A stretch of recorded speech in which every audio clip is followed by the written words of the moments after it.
네, 성도 여러분 안녕하십니까? 오시기에 좀 탁한 공기 때문에 힘드셨죠? 네. 오늘부터 시작해서 내일도 아마 황사가 굉장히 심하게 좀 몰려온다고 합니다. 그리고 또 돌풍이 불고 아주 기상이 안 좋다고 얘기 들었는데, 코로나에 더해서 미세먼지까지 참 힘들고 불편한 어떤 그런 주말일 것 같습니다. 그래서 여러분들 우리가 영적인 공기도 있을까요? 눈에 보이는 이런 어떤 공기도 있지만 영적인 대기도 있습니다. 거기에도 우리의 폐라든가 우리 신체에 들어가면 우리를 병들게 할 그런 영적인 미세먼지도 있을까요? 분명히 있겠죠, 그죠? 그래서 우리가 이런 어떤 보이는 세계를 통해서 계속 보이지 않는 세계도 봐야 되는데, 실제로 이런 육적인 마스크뿐 아니라 영적인 마스크로도 무장을 하고 날마다 우리에게 들어오는 그런 것들이, 건강한 것들이 우리에게 들어올 수 있도록, 그리고 우리가 이런 미세먼지로 꽉 찬 세상을 살아가고 있지만 그러나 날마다 하늘 공기를 호흡할 수 있는 영적 루트를 만들어야 된다고 하는 사실을 꼭 기억할 수 있게 되기를 바라겠습니다. 자, 오늘은 출애굽기 3번째 시간인데요. 지난 화요일 날 좀 언급하고 싶었는데 언급하지 못했던 부분, 시간 때문에 그걸 하나 읽어드리고 넘어가도록 하겠습니다. 이런 말씀이 있습니다. 만약 이스라엘 백성들에게, 이스라엘 사람들에게 애굽에서 먹던 음식들이 주어졌더라면, 그러니까 음식을 만나가 아닌 애굽에서 먹는 그들이 가지고 온 음식으로 계속 그들을 먹였다면 오늘날 세상이 보이고 있는 정신, 참으로 다루기 힘든 정신을 보였을 것이다. 다시 말하면 이 음식을 만나가 아닌 애굽에서 먹던 음식을 계속 먹게 했다면 출애굽기에 나오는 상황이 훨씬 더 힘든 상황이 되었을 수 있다고 하는 거죠. 훨씬 더 다루기 힘든, 하나님이 컨트롤하기 힘들고 모세가 다루기 힘든 그런 어떤 정신이 나타났을 것이라고 하는 것입니다. 그러니까 음식과 정신과 품성이 밀접하다고 하는 것을 계속 보여주는 이야기입니다. 재림교회에서는 건강기별이 있다고 하는 거예요. 이 시대의 남녀들의 음식물 속에는 주께서 이스라엘 백성들에게 먹지 말라고 하신 많은 것들이 들어있다. 1903년 이 편지 44페이지에 있는 말씀입니다. 그래서 오늘 우리는 먹을 수 있는 음식이라고 해서 아무 것이나 함부로 먹어서는 안 된다고 하는 거예요. 여러분, 쉽게 말하면 큰일 날 수 있습니다. 우리가 나도 모르는 사이에 거기에 길들여지고 익숙해져서 하늘 가기에 적합하지 못한 품성과 정신과 이런 어떤 모습으로 살아갈 수도 있다고 하는 거예요. 그래서 우리는 늘 우리의 정신과 육체가 하늘과 교통하고, 늘 하나님께서 우리와 교통할 수 있고 또 우리를 쓰실 수 있는 그런 몸과 마음으로 준비되기 위해 어떻게 해야 된다? 음식물을 구별하고 절제하는 생활을 살아야 된다고 하는 것입니다.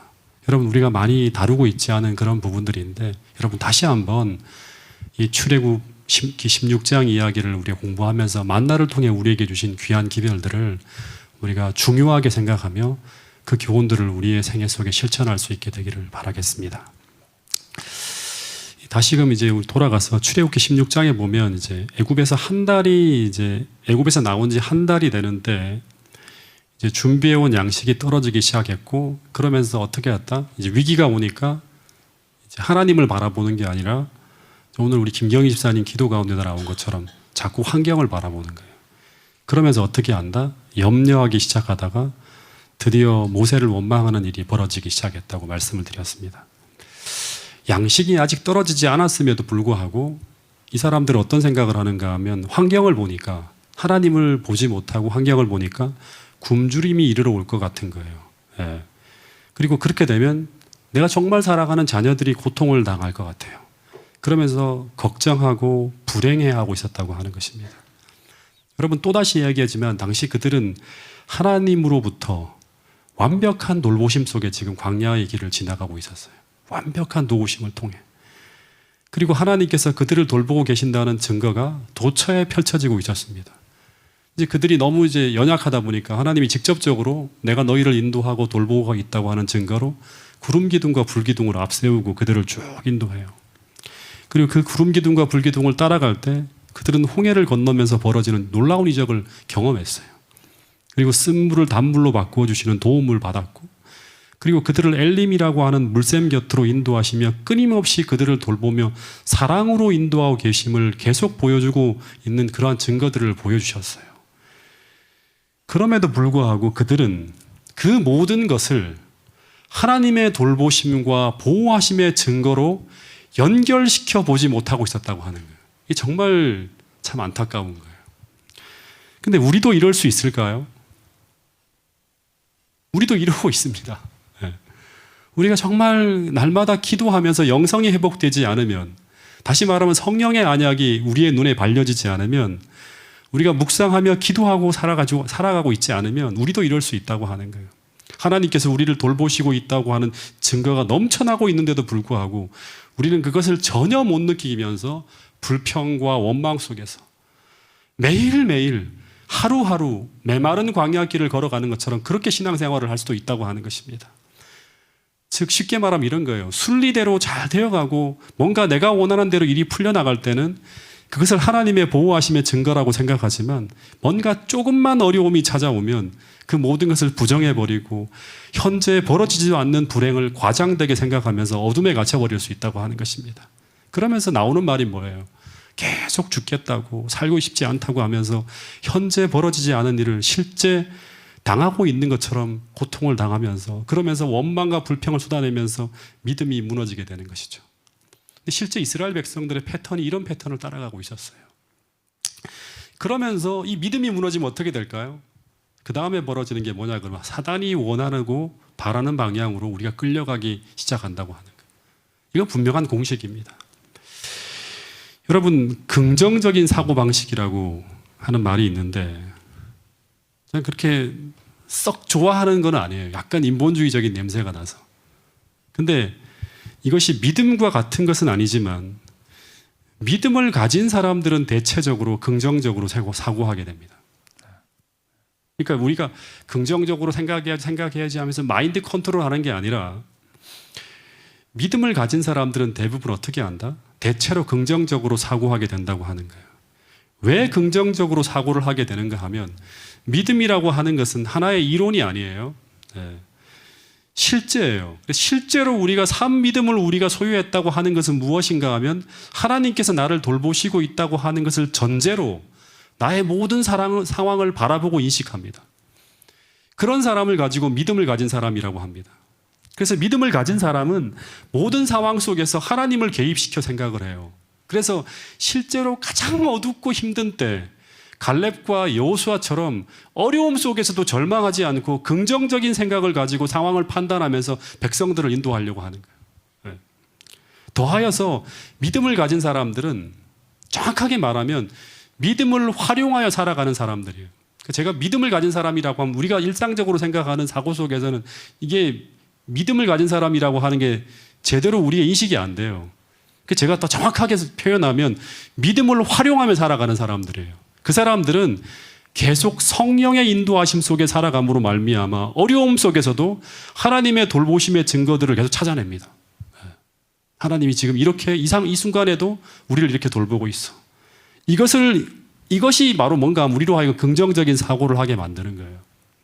즉 성령 하나님께서 그 증거들을 기도하는 중에 계속 보게 해주시는 거예요. 상황이 어려운데도 희망을 보게 해주시고 하나님이 지금 우리를 어떻게 도우실 수 있을까를 계속 생각하게 하면서 마음을 평안하게 하면서 비교적 여유롭게 그 상황을 돌파하며 나갈 수 있도록 만들어준다고 하는 거예요. 그래서 오늘 우리가 살아있는 믿음을 가지고 있다면, 즉 믿음을 활용하며 살아가고 있다면 그 믿음은 우리에게 대체로 평온한 마음, 평안이라고 할 수 있겠죠. 성령의 열매 중에 하나가 평안이죠. 그죠? 평온한 마음을 갖게 하고 더하여서 우리를 어떻게 하는가 하면 비교적 여유로운 마음을 갖게 합니다. 아주 힘든 상황에서도 여유를 가지고 우리가 상황을 바라볼 수 있도록 만들어준다고 하는 거예요. 왜냐하면 믿음은 성령을 통해 계속 나를 사랑하시는 하나님의 백이 든든하게 버티고 있다고 하는 것을 계속 인식시켜줘요. 하나님이 계시지. 하나님은 절대 나를 버리시는 분이 아니야. 계속 믿음은 성령을 통해서 계속 우리에게 그걸 인식시켜주는 거예요. 그래서 우리는 어려움 속에서도 비교적 평온한 마음과 여유로운 마음을 가지고 가지고 우리가 살아갈 수 있다고 하는 것입니다. 여러분, 이것이 우리를 이 마지막 때 얼마나 행복하게 하고 얼마나 우리에게 큰 힘을 주는 축복인지 우리는 깨달아야 돼요. 여러분, 그래서 믿음이 없으면 살아있는 믿음을 통해서 정말 어려운 처지에서도 평온하고 평안하고 여유를 가지고 우리가 하나님을 주목하며 살아갈 수 없는 그러한 어떤 마음을 가지고 있다면 우리는 절대 마지막 환난을 견뎌내지 못할 것이라고 하는 것입니다. 계속 믿음이 내 안에 있는지, 믿음이 나를 지배하고 있는지, 나는 믿음대로 살고 있는지를 끝없이 시험하면서 우리 자신을 훈련시켜야 된다고 하는 것입니다. 여러분, 반대로 그래서 믿음이 약하거나 믿음이 붕괴되어지면 하나님께서 나를 돌보신다는 생각을 잃어버립니다. 그래서 하나님의 돌보심과 섭리를 배제한 가운데 모든 것을 생각하고 판단하고 해석해요. 그러니까 방금 전에 기도에 통해서 얘기한 것처럼 계속 상황만을 집중하는 거예요. 그 상황만을 계속 주목하는 거예요. 어려운 상황만을 계속 바라보는 거예요. 그래서 조급하고 여유가 없습니다. 둘째, 조금만 상황이 어려워지면 미래를 어둡게 생각해요. 상황이 어두워지면 하나님이 안 보이니까 미래가 어둡게 보이는 거예요. 그리고 현재 벌어지지도 않은 불행을 계속 과장되게 예상하면서 아직 오지도 않은 불행한 미래를 생각하면서 불안에 떨게 됩니다. 여러분, 근데 이스라엘 백성들의 모습이 바로 이런 모습이었다고 하는 것입니다. 출애굽기와 민수기에서 우리는 내내 믿음을 활용하지 못하는 이스라엘 백성들의 모습을 계속 보게 됩니다. 여기서도 양식이 떨어지지 않았죠. 떨어져 가자마자 아직 오지도 않은 굶주림을 예상하면서 완전히 패닉 상태에 빠져버리는 거예요. 못 견디는 거예요. 조금만 어려워지면 못 견디는 거예요. 네. 여러분, 그래서 계속 가나안으로 가는 발걸음이 무거워집니다. 하나님을 보지 못하고 환경만 보니까 계속 무거워지는 거예요. 걷기 힘든 거예요. 그리고 더하여서 계속 흔들리고 하다가 결국 멈추게 되는 것입니다. 여러분, 그래서 하나님께서 이런 이스라엘 백성들을 그냥 두면 안 되기 때문에 또다시 교훈하고 가르치기 위해 선택하신 방법 중에 하나가 무엇인가 하면 제가 지난 화요일 날에도 말씀드린 것처럼 만나와 안식일입니다. 여러분, 안식일은 율법을 순종하는 문제이고요. 만나는 뭔가 하면 우리가 먹고 사는 문제예요. 근데 하나님은 이 두 가지를 연결시켜서 교훈하고 우리에게 가르쳐주고 있는 내용이 출애굽기 16장에 나옵니다.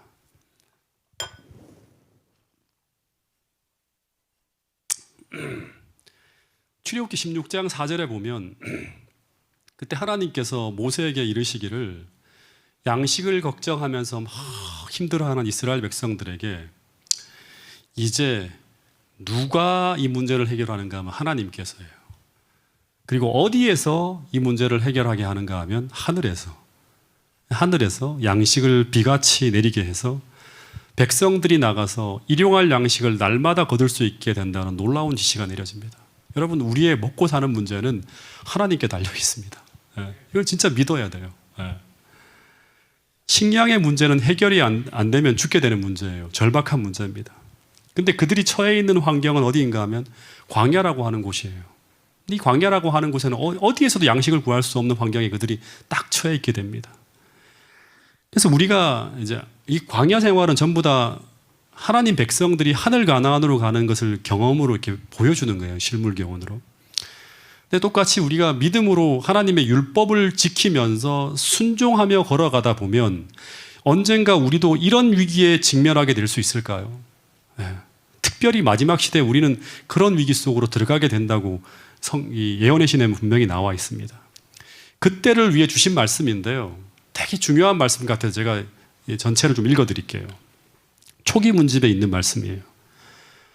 환난의 때를 위하여 세속적인 필요를 준비해야 한다고 주장하는 것은 성경의 가르침과 반대된다고 하는 것이 주님께서 내게 여러 번 보여주셨다. 이게 출애굽기 이야기죠. 나는 만일 성도들이 환난의 때를 위해 들에나 혹은 어떤 다른 곳에 양식을 저장해 두었다 할지라도 전쟁과 기근과 온역이 이 땅을 휩쓸고 지나갈 때 포악한 자들에게 빼앗길 날과 낯선 자들이 그들의 밭의 곡식을 수확해 가는 것을 보았다. 아무리 준비해도 다 털리는 거예요. 그때는 우리가 하나님을 전적으로 의뢰할 때이며 전적으로 의뢰해야 돼요. 먹고 사는 문제에 완전히 맡겨야 돼요. 그분이 우리를 먹이실 것이다. 그때에는 우리에게 먹을 것과 마실 것이 어느 정도 충분히 있어서, 이 말이 정말 제 마음속에 와닿았어요. 광야에서 충분히 공급됐잖아요. 우리가 부족함을 느끼거나 굶주림으로 고통을 당하지 않을 것을 나는 보았다고 하는 거예요. 이는 하나님께서는 광야에서도 우리를 위하여 식탁을 배설하실 수 있으시기 때문이다. 엘리야에게 먹을 것을 공급해 주셨던 것처럼 필요에 따라 까마귀를 보내셔서 우리를 먹이실 수 있으시며, 이스라엘 백성들을 위해 하셨던 것처럼 하늘로부터 만나의 비를 우리에게 내리실 수도 있으시다. 어떤 방법으로도 하나님께서 우리를 어떻게 하신다? 공급하실 것이라고 하는 거예요. 그래서 이 광야에서 벌어진 이 사건들과 또 거기서 우리에게 주어진 교훈들은 특별히 마지막 시대를 살아가는 우리에게 얼마나 중요한 교훈이 되는지 모릅니다. 여러분, 우리는 재림 직전에 일요일 휴업령이 내려지는 때도, 그리고 야곱의 환난의 때에도, 그때 우리가 광야의 이스라엘 백성들처럼 하나님을 의뢰하며 순종하며 나갈 때, 그때 우리에게 먹을 것과 마실 것이 충분히 공급되어서 우리는 부족함을 느끼거나 굶주림으로 고통을 당하지 않을 것이라고 하는 사실을 꼭 믿게 되기를 간절히 바라겠습니다. 그래서 우리가 지금부터 훈련해야 될 것이 무엇인가 하면, 그때 필요한 믿음을 가져야 돼요. 그 상황 속에서 똑같이 이스라엘 백성들처럼 믿음을 잃어버리면 우리는 하나님의 도움을 받지 못하는 곳으로 흘러가다가 멸망당할 수 있다고 하는 것입니다. 하나님을 떠나가 버리는 거예요. 완전히 그럴 수 있다고 하는 것입니다. 다시 돌아가서 이스라엘 백성들이 식량의 위기일 때 하나님의 해결책이 주어졌는데, 그것은 광야 어디에서 식량을 구하라, 혹은 어떻게 재배하라고 하는 것이 아니라 하나님께서 직접 하늘에서 아침마다 진사면의 비처럼 양식을 내려주시겠다고 하는 거예요. 그러면서 하나님께서 이런 말씀을 하셨어요. 여기 이 말씀을 보면 이제 그 일용할 양식을, 여기 보면 일용할 양식을 얻기 위해서 어떻게 하라? 밖으로 나가야 돼요. 여기 보면 백성이 나가서야, 말이 참 중요합니다. 나가서. 그 다음에 날마다 필요한 만큼, 일용할 만큼을 매일매일 거두라고 하는 거예요. 제가 조금 더 깊이 있게 보려고 영어 성경을 하나 더 봤는데, 여기도 보면 정말 중요한 부분이, 여기 보면 이스라엘 백성들은 밖으로 나가야 돼요. Go out, 나가야 돼요. 그리고 모으라고 합니다. 얼마만큼 모아야 되는가 하면 하루의 분량이에요. 하루의 분량. Days portion이라고 하는 거, 하루의 분량이에요. 언제 모아야 되는가 하면 every day, 날마다, 매일이에요. 그래서 하나님께서 광야에서 이스라엘 백성들에게 양식을, 그들에게 필요한 양식을 비처럼 공급해 주셨지만, 그 양식은 절대 천막 안에 머물러 있으면 얻지 못하도록 되어 있다고 하는 거예요. 왜냐하면 만나는 천막 안으로 내리는 것이 아니라 어디에 내린다? 진사면에 내린다고 하는 거예요. 여러분, 이 정말 중요한 교훈이 담겨 있습니다. 그래서 그들은 매일 생존을 위해서 매일같이 밖으로 나가서 go out이 나가야 돼요. 그리고 날마다 매일의 양식을 스스로의 힘으로 거둬야만 생존할 수 있는 규칙이 만들어져 있습니다. 근데 여기에 하늘 가나안을 향해 나가는 우리가 반드시 배워야 할 정말 중요한 교훈이 담겨져 있음을 저는 보게 됩니다. 여러분, 하나님은 매일매일 풍성하게 우리가 살아가는데 굶주리지 않도록 날마다 하늘의 축복과 도움을 제한 없이 내려주지만, 그러나 우리가 그 양식을 거두기 위해 노력하지 않으면 우리는 날마다 굶주릴 수 있을까요? 네, 굶주릴 수 있다고 하는 거예요. 마찬가지로 하나님은 하루 동안에 우리가 겪게 될 모든 문제와 어려움과 시험을 하나님이 아실까요? 아세요. 그것을 극복하고 이길 수 있는 충분한 도움을 매일매일 우리에게 필요할 만큼 공급해 주실 수 있을까요? 주실 수 있어요. 그렇게 주시고 있어요. 근데 우리가 그것을 공급받기 위해서 어떻게 해야 되는가 하면 매일매일 우리가 천막을 박차고 나가야 된다고 하는 거예요. 즉 천막을 박차고 하나님이 계신 곳으로, 하나님 앞으로 나가서 그것을 긁어 모으는 수고를 해야 된다고 하는 것이에요. 다시 말해, 이 말은 하나님께서 우리에게 주시는 많은 축복과 도움 중에는 우리가 수고하지 않고 가만히 있으면 받을 수 없게 되는 것이 있다고 하는 것입니다. 여러분, 그래서 이런 말씀이 있죠. 자, 이 말씀은 같이 한번 읽어보겠습니다. 마태복음 7장 7절부터 8절의 말씀은 이렇게 연결되는 거예요. 우리 히터 좀 꺼주실래요? 네. 자, 읽어보겠습니다. 시작. 구하라 그리하면 너에게 주실 것이요 찾으라 그리하면 찾아낼 것이요 문을 두드리라 그리하면 너희에게 열릴 것이니 구하는 이마다 받을 것이요 찾는 이는 찾아낼 것이요 두드리는 이에게는 열릴 것이니라. 여기 보면 그냥 가만히 있는 사람이 받는 게 아니라 구하는 이가 받고요. 그죠? 찾는 이가 찾아내고 두드리는 이에게 열린다고 하는 거예요. 구하지 않고 찾지 않고 두드리지 않는 사람은 절대 하늘의 풍성한 축복을 얻지 못할 수 있다고 하는 이야기가 이렇게 이 말씀을 통해 우리가 생각할 수 있겠죠. 여러분, 그래서 야고보서 2장 이 말씀이 여기 안 떠 있네요. 야고보서 2장 4장 2절에 보면 너희가 얻지 못함은 무엇 때문이다? 구하지 아니함이요라고 하는 말씀이 있어요. 너희가 얻지 못함은 구하지 아니함이요. 여러분, 오늘날 수많은 사람들이 이런 말을 합니다. 교회를 다니면서도 하나님께서 계시다면 왜 그 하늘의 은혜와 축복이 나에게는 내리지 않는 것일까? 왜 나는 이렇게 메마른 삶을 살아가는 것일까? 그러면서 심지어 많은 사람들이 이런 얘기까지 해요. 교회를 다녀도 별 의미가 없는 것 같아. 이런 고백을 하는 사람들이 참 많다고 하는 것입니다. 여러분, 그런데 실제로 우리가 교회를 다녀도 별 의미 없이 다닐 수 있다고 하는 거예요. 오늘 우리가 교회는 다니고 있지만 하나님께 구해야 될 것들을 구하지 않고 하나님을 찾아야 될 때 찾지 않고 하나님을 향하여 두드려야 될 때 두드리지 않음으로 말미암아 거의 하나님의 도움이 없이 마치 무신론자처럼 신앙생활을 할 수도 있다고 하는 것입니다.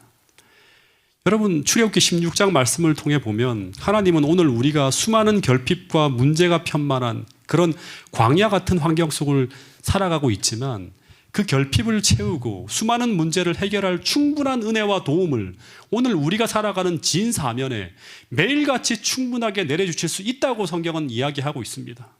그래서 그 은혜를 갈망하는 사람들은, 그 축복을 받기를 원하는 사람들은 반드시 하나님께로 나가서 그 은혜와 축복을 거두어야 한다고 하는 말입니다. 그 시련을 견딜 은혜와 그 문제를 풀어갈 지혜와 그리고 그 수많은 우리의 결핍을 채울 하나님의 충분한 도우심을 공급받아야 된다고 하는 것입니다. 얼마만큼 거두어야 되는가 하면 얼마만큼 거두어야 돼요? 일용할 만큼이에요. 하루를 살아가기에 넉넉할 만큼 우리가 거두어야 된다고 하는 것입니다. 그래서 하나님의 축복을 거두기 위한 수고를 전혀 하지 않으면서도 영적 건강과 활력을 소망하는 사람들이 있다면 그 사람은 잘못된 신앙생활을 하고 있는 거예요. 여러분, 파주중앙교회 모든 성도들이 오늘 이 시점부터 정말 매일같이 하나님께 구하고 간구하고 자꾸 두드리는 가운데 정말 메마른 신앙생활이 아니라 영적으로 풍성한 그런 축복을 날마다 누릴 수 있는 그런 우리 파주중앙교회 성도들이 될 수 있기를 간절히 바라겠습니다. 이 만나는 성경 이야기를 보면 1차적으로 우리가 잘 아는 것처럼 만나는 뭐에 비유되는가 하면 하늘 가는 백성들이 먹을 양식이죠. 하늘 가나안을 가는 사람들이. 그죠? 그래서 이 만나는 무엇에 비유된다? 하나님의 말씀에 비유되는 거예요.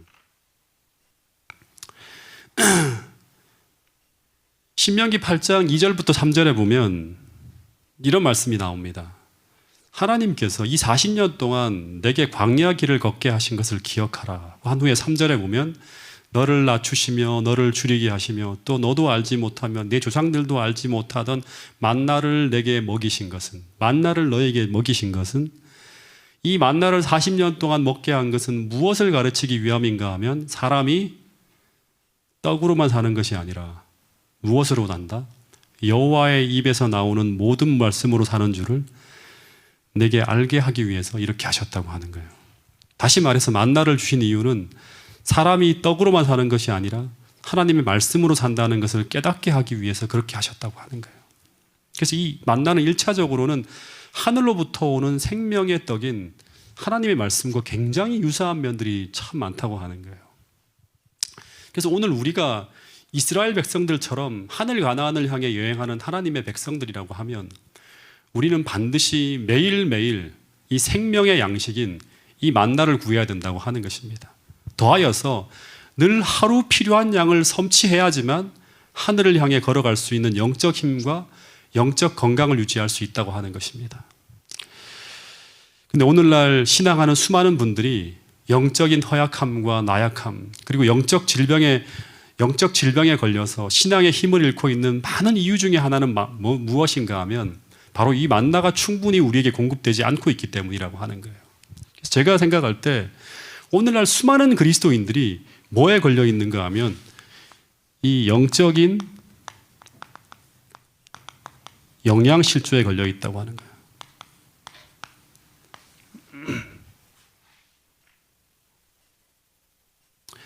여러분, 영양실조에 걸리면 나타나는 증상이 뭔가요? 힘이 없어지죠. 예.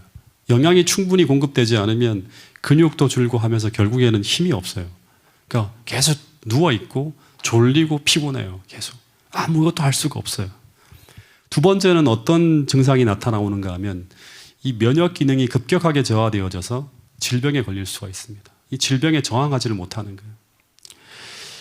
마찬가지로 오늘 우리가 하루에 필요한 영적 영양을 섭취하지 못하면 나타나는 증상 중에 하나가 뭔가 하면 짊어지고 있는 생애의 무게가 점점 더 무거워집니다. 예. 평소보다 더 무거워지고 심지어는 견디지 못하고 낙담하며 주저앉아 버릴 수도 있어요. 예. 그러니까 이게 실제적인 힘이에요. 영적인 힘이 파워가 없으면 우리가 짊어져야 될 생애의 무게가 점점 더 무겁게 느껴집니다. 또 이 영적 영양실조에 걸리면 또 어떤 증상이 나타나는가 하면 수많은 죄의 유혹에 저항하지 못해요. 그래서 죄에 계속 감염되어지는 거예요. 그러면서 불행한 감정과 불행한 생각을 계속하면서 사단이 주는 생각이 계속 끌려가는 거죠. 저항하지 못하는 거예요. 죄책감으로 고통받으면서 계속 그렇게 아주 우울하게 신앙생활을 할 수가 있어요. 여러분, 그래서 이런 말씀이 있어요. 제가 옛날에 예수님의 시험이라고 하는 설교를 할 때 이걸 인용한 적이 있습니다. 바로 이거 연결이 되는 거예요. 이따금 유혹을 저항할 수 없는 것처럼 보이는 이유는 뭐다? 기도와 성경 연구를 게을리함으로 하나님의 허락을 쉽게 기억할 수가 없고 성경을 무기로 삼아 사단을 대항할 수 없기 때문이라고 하는 거예요. 유혹을 저항하지 못하는 거예요. 그냥 끌려가는 거예요. 영적인 파워가 거의 없는 거예요. 그러나 천사들은 신령한 사물을 즐거운 마음으로 배우고자 하는 사람들의 주위에 둘러있다. 그리하여 그들은 큰 어려움을 당할 때 사람들에게 필요한 바로 그 진리를 기억나게 해줄 것이다. 하나님은 계속 곁에 뭘 둔다? 우리로 하여금 이길 수 있도록 계속 천사와 연결될 수 있도록 모든 도움을 주고 있지만 그들은 그 도움을 구하지 못하는 거예요. 넘어지는 거예요. 하나님은 우리가 구하기만 하고 영적인 믿음이 있으면, 힘이 있으면 급히 흘러 우리를 도와줄 수 있는 그러한 준비를 하고 계시는데 그 도움을 받지 못하고 있다고 하는 거죠. 여러분, 그래서 이런 증상이 내게 나타나고 있다면, 다시 말하면 내 생애의 짐이 너무 무겁게 느껴지고 감당할 수 없을 것처럼 느껴지고 더하여서 계속 찾아오는 유혹이 마치 저항할 수 없을 것만큼 끌려가고 있다면 우리는 어떻게 해야 된다? 왜 이러는가 하지 마시고 다시금 말씀으로 돌아가야 한다고 하는 것입니다. 최근에 이제 어떤 제자훈련반이 지금 이 교회에 두 팀이 있는데 대략 한 25명에 30명 가까이가 지금 훈련을 받고 있어요. 근데 한 집사님께서 제게 개인적으로 이런 말씀을 주시더라고요. 제가 참 감동이 되었어요. 예전과 달라진 것이 하나 있는데 이분은 꼭 새벽에 말씀을 보게 되고 아무리 바빠도 정말 바쁜 그러한 생활을 살아가고 있는데 새벽에 꼭 말씀을 보고 그리고 기도 시간을 충분히 갖게 된 변화가 일어났다고 하는 거예요. 제자 훈련을 하면서.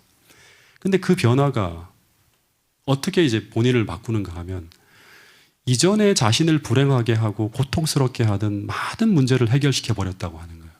거의 비슷한 환경 속에 살아가고 있는데도 불구하고. 그래서 교회에 오는 것이 너무나 행복하고 즐겁다고 하는 고백을 할 때 저는 이분이 이제 시편 1편에 그 축복의 사람이 되어가는구나 하는 생각을 하게 되었어요. 여러분, 우리가 일용할 양식을 구해야 되는데 다시 말하지만 이 만나는 천막 안으로 떨어지는 것이 아니에요. 가만히 있다고 받을 수 있는 게 아니라고 하는 거예요. 꼭 깨달아야 돼요. 진 사면에 내린다고 하는 것입니다. 그래서 이 만나를 구하기 위해서는 어떻게 해야 된다? 매 예배 때마다 찾아와야 되고요. 수고해야 됩니다. 그리고 하나님께서 내게 그 안주하고 있는 그 환경에 박차서 성경을 펼치고 하나님께 기도하고 구하는 그런 시간들을 반드시 가져야 돼요. 다시 말하면 내가 일상적으로 살아가는 것을 멈추고 정말 말씀을 보는 가운데 수고와 노력이 필요하다고 하는 거예요. 이것이 바로 찾고 구하고 두드리는 인간의 수고를 이야기하는 것이라고 하는 것입니다. 근데 이 만나를 구하기 위해서 이스라엘 백성들이 언제 진 밖으로 나가야 되는가? 언제 나가야 되죠?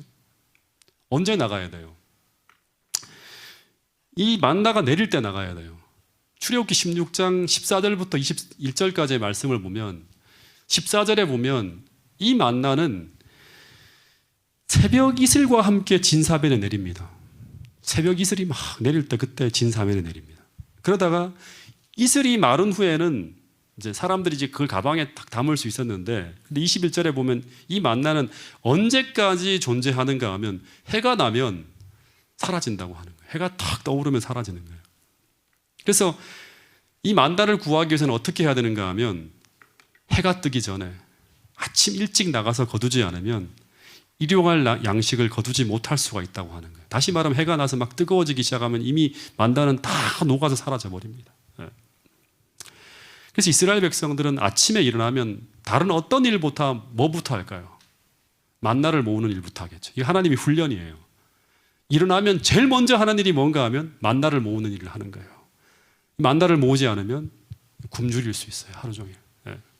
마찬가지로 우리도 다른 어떤 것이 먼저 마음을 점령하기 전에 먼저 이 하늘 만나를 마음의 창고에 채우는 일을 제일 먼저 하는 사람들이 어떤 사람들이다?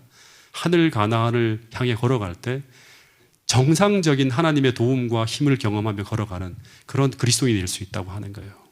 여러분, 그래서 우리가 어떤 다른 것이 마음을 점령하기 전에 먼저 이 하늘 만나를 마음의 창고에 채우기 위해서 매일 먼저 이 일에 헌신하는 그런 정상적인 그리스도인으로 생활하기 위해서 이것이 가장 중요한 삶의 규칙이 될 수 있도록 여러분의 마음속에 결심하고 돌아갈 수 있게 되기를 간절히 바라겠습니다. 여러분, 왜 그렇게 해야 되는가 하면 해가 떠오르기 시작하면 이미 마음이 막 분주해집니다.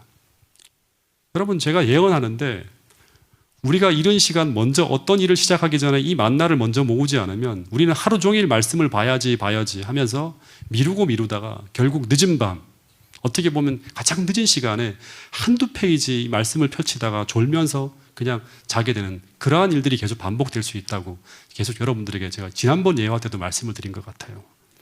여러분, 그래서 만나는 하루가 시작할 때 제일 먼저 가장 맑은 정신으로 가장 말씀을 보기에 좋은 시간에 거두어야 된다고 하는 사실을 잊지 않게 되기를 간절히 바라겠습니다. 왜 그래야 되는가 하면 그때가 가장 우리의 영적 소화력과 흡수력이 가장 좋은 상태이기 때문이라고 하는 것입니다. 그래서 그 이 시간을 양보하면 안 되는 것입니다. 여러분, 그래서 이런 말씀이 있죠. 마태복음 6장 33절에 보면 그런즉 너희는 먼저예요. 그의 나라와 그의 일을 구하라. 그리하면 하나님께서 나머지는 영적으로 너희들이 하늘과 연결되어져 있으면 나머지 것들은 그냥 들어오게 돼 있는 거야. 절대 너희들 굶어 죽지 않아. 절대 너희들 입을 거, 그다음 너희들이 살아가는 데 필요한 부분이 부족해지지 않는다고 말씀하고 있는 거예요. 여러분, 여기서 먼저라고 나오는 이 단어는 다른 일에 선행하여 먼저 해야 될 일이 있다고 분명히 우리 예수님께서 말씀하고 있는 것입니다. 다시 말해서 먼저 모든 일을 행하기 전에 먼저 우리가 해야 될 일은 뭔가 하면 그의 나라와 그의 의를 구하는 것. 즉, 이 말은 하나님 나라와 의를 구하는 삶을 살기 위해 1차적으로 우리가 해야 될 일은 무엇인가 하면 하나님 말씀으로 영혼을 채우는 거예요. 이 일에 실패하지 않는 여러분과 제가 될 수 있기를 간절히 바라겠습니다. 더하여서 만나의 특징은 뭔가 하면 일용할 양식이라고 하는 거예요. 일용할 양식.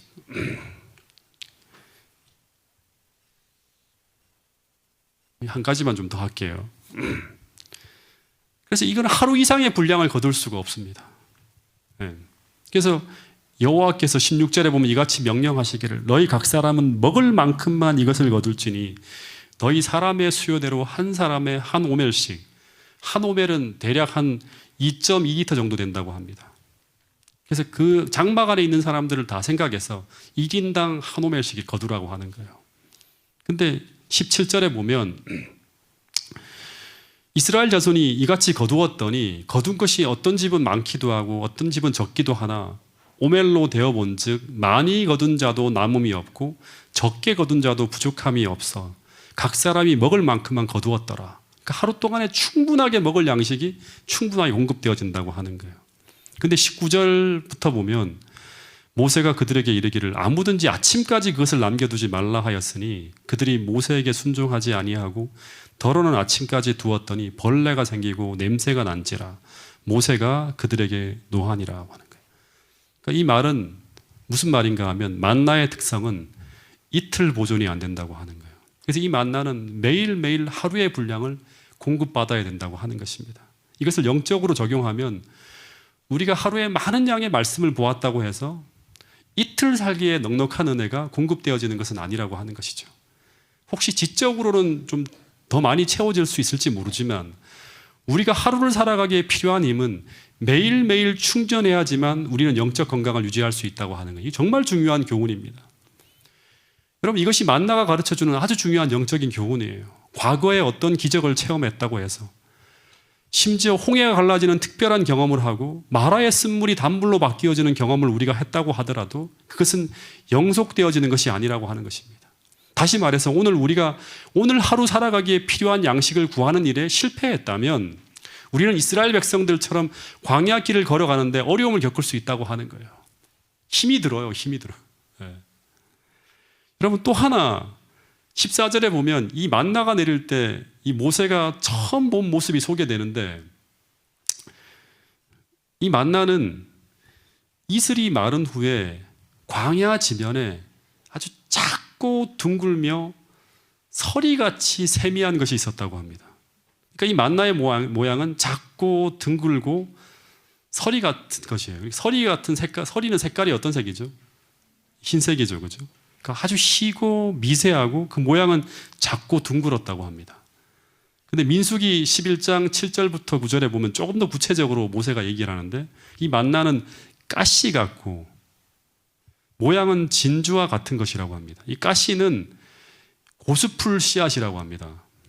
근데 광야에서 흔히 볼 수 있는 그런 어떤 종류의 그런 식물이래요. 그리고 그 모양이 진주 같은 것으로 묘사하는 것으로 봐서는 작고 둥글고 반짝반짝하는 모양을 가지고 있는 것 같아요. 네. 제 생각에는 작고 둥글고 서리같이 희고 가시 같고 진주 같은 것으로 하고 이렇게 얘기하는 것으로 봐서는 제일 비슷한 모양이 흰색 진주 같은 모습으로 이렇게 동글동글하게 바닥에 이렇게 뚝 떨어져 있는 것이 이제 만나의 모습일 것 같아요. 근데 민수기 11장 8절부터 보면 백성이 이걸 만나를 거두는데 어떻게 먹었는가 하면 맷돌에 막 갈아요. 맛있게 먹기 위해서 막 가는 거 요리법이 있어요. 막 갈아갖고 막 이렇게 갈아서 뭐 타 먹기도 하고 절구에 찍기도 하고 심지어는 어떻게 한다? 가마에 삶기도 해서 과자를 만들어서 먹는데 그 맛이 어떻다?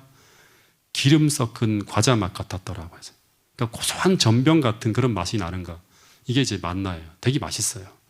그리고 출애굽기 11장, 16장 31절에 보면 이 맛이 어떤 맛인가 하면 꿀 섞은 과자래요. 그러니까 달기도 했던 것 같아요.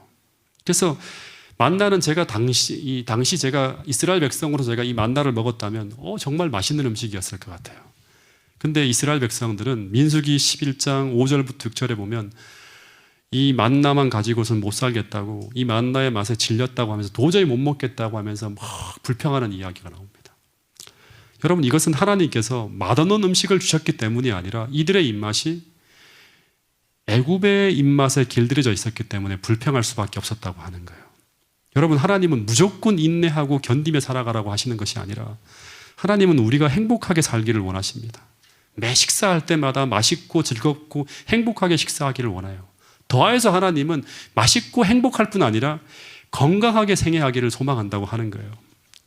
근데 이스라엘 백성들에게 이 만나가 먹기에 고통스럽고 힘들었던 것은 그들의 입맛이 세상에 익숙하고 죄에 익숙하다 보니까 힘들었다고 하는 것입니다. 그래서 그들이 참고 인내하며 그들의 입맛이 다시금 천국심으로 시민의 맛으로 변해가기까지는 그 고통을 잠시 참아내는 불편함의 시간이 필요했다고 하는 것입니다. 여러분 그래서 이 만나가 우리에게 달콤하고 맛있어야지만 우리는 영적 건강을 유지할 수 있고 더하여 천국 시민이 될 수 있다고 하는 것입니다. 여러분 여기서 마지막 이제 한 1, 2분만 더 여러분들에게 말씀을 드릴 텐데요. 시편 1편 1절부터 3절에 보면 복 있는 사람이라고 하는 사람 이야기가 나와요. 이 복 있는 사람은 어떤 사람인가 하면 이 본문에 보면 여호와의 율법을, 이 천국 만나를 즐거워해서 주야로 묵상하는 자라고 합니다. 이 만나를 매일매일 먹어도 질리지 않는 거예요. 하루 종일 먹어도 행복한 사람이에요. 예. 다시 말해 이 말씀은 천국 백성은, 하나님의 복받는 백성들은 하나님께서 주시는 이 만나가 달콤하고 맛있다고 하는 거예요. 예. 그래서 그것을 주야로 먹고 살아가는 사람이에요. 여러분 시편 기자들의 많은 고백들을 보면 시편 119편 103절에 보면 주의 말씀의 맛이 내게 어찌 그리 단지요. 이 만나하고 똑같아요. 예. 꿀 섞은 과자와 같고 기름 섞은 어떤 전병과 같이 너무너무 맛있는 거예요. 너무너무 맛있다고 하는 거예요. 주의 말씀의 맛이 내게 어찌 그리 단지. 이 깨달음이 너무너무 감동적이고 또 이 말씀대로 살아가는 가운데 얻는 이 축복들이 얼마나 큰지, 매일 이 말씀을 주야로 묵상하면서 여기서 힘을 얻고 살아가는 사람들이 누구인가 하면 바로 천국 시민이고 그 사람들이 결국엔 하늘 가나안에 들어가게 된다고 하는 것입니다. 여러분 하늘 가나안을 가고자 하는 사람들은 만나가 맛있어야 됩니다. 이것은 육적 음식뿐 아니라 영적 음식에 대한 입맛의 변화가 와야 된다고 하는 말입니다. 그래서 우리가 오늘 거듭났다고 하면 주의 말씀과 주의 뜻에 끌리는 끌림이 분명히 존재할 것이라고 하는 것입니다. 이것은 지적인 끌림만이 아니라 말씀대로 살고자 하는 끌림이에요. 그런 축복이 이 파주중앙교회 모든 성도들에게 충만히 일어나서 시편 1편에 나오는 그 복 있는 사람들이 전부 파주중앙교회 모든 성도들이라고 고백할 수 있는 그런 교회가 될 수 있기를 간절히 바라겠습니다. 여러분 그런 운동이 벌어지고 우리의 그런 변화가 일어나야지만 사도행전에서 말하는 말씀이 형함에 교회가 성장하고 부흥해서 수많은 사람들을 진리로 이끌어들이는 그런 놀라운 일들이 벌어질 수 있다고 하는 것입니다. 그런 경험을 우리 모두가 할 수 있기를 간절히 바라면서 오늘 말씀을 줄이도록 하겠습니다.